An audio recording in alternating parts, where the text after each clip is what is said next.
A strange man just told me, "The next bus is not real, do not board." What time is it? I don't know. I did know. It was 11:55 p.m. I lose motivation to talk properly when I'm tired, although this was definitely an overreaction. At most, it would have taken an extra second to tell him the time, but I wasn't really thinking.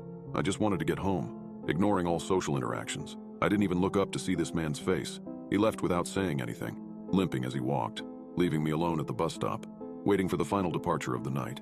A single minute past midnight was the usual time on the schedule, although it's almost always late, despite only ever having a few passengers at most.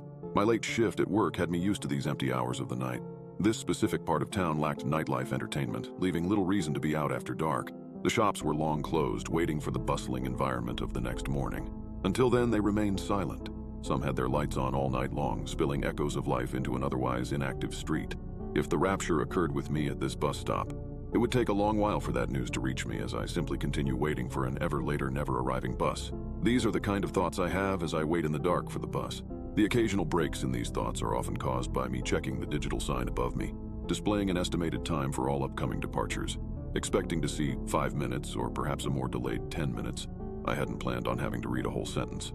So as I finished checking the sign, only then did my mind realize that it had not even seen a number. I had checked the sign but did not comprehend the content. My double take showed me what I had missed. The next bus is not real. Do not board. I stared for a moment before looking around. What I expected to see, I do not know. Perhaps some pranksters giggling at their work, or more sinisterly, a shadowy figure looming over to guide this paranormal event. Nothing. I saw nothing. The same street I had become familiar with had nothing new. It remained empty, with me as its only sign of life. So I waited. It was 11:59 p.m. by this point, so only 2 more minutes remained. On time for what may have been the first time ever, the bus arrived.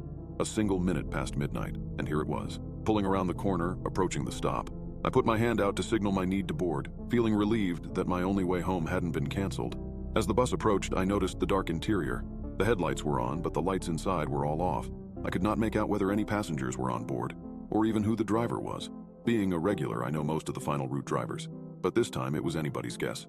I got onto the bus, putting down the same change I always do. Bit dark, isn't it? Nobody replied as the doors closed behind me and the bus continued its way forward. I smiled awkwardly, despite knowing that the driver could not see me, and found a seat. I never found out whether there were any more passengers, but I can only hope that nobody else had to go through these next events.